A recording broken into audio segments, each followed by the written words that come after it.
আসসালামু আলাইকুম, কেমন আছেন সবাই? আশা করি সবাই ভালো আছেন। আলহামদুলিল্লাহ, আমিও ভালো আছি আল্লাহ পাকের অশেষ কৃপায়।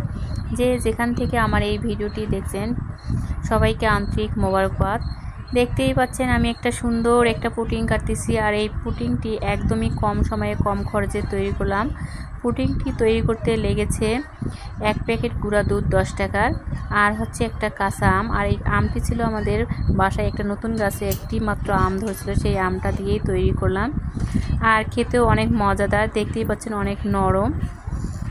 আর এই কেকটি তৈরি করতে লেগেছে আরও হচ্ছে আগার আগার পাউডার।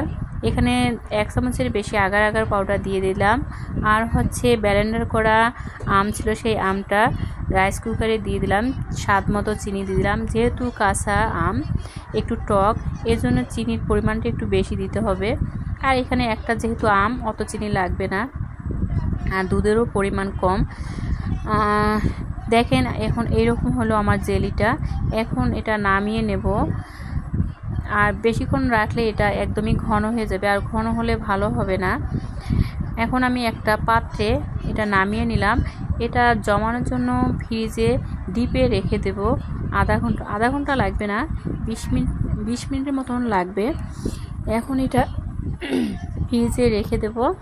আর এখানে আমি এই দুধটা আগে পানিতে গুলিয়ে নিচ্ছি। এখানে আগার আগার পাউডার দিয়ে দিলাম 1 চা চামচ, আর চিনি স্বাদ মতো।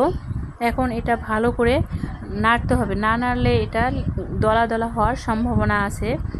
এখন আমার এটা দুধটা গরম করা শেষ। এদিকে জেলিটাও জমে গেছে, দেখতেই পাচ্ছেন অনেক সুন্দর একটা সুন্দরভাবে জমেছে।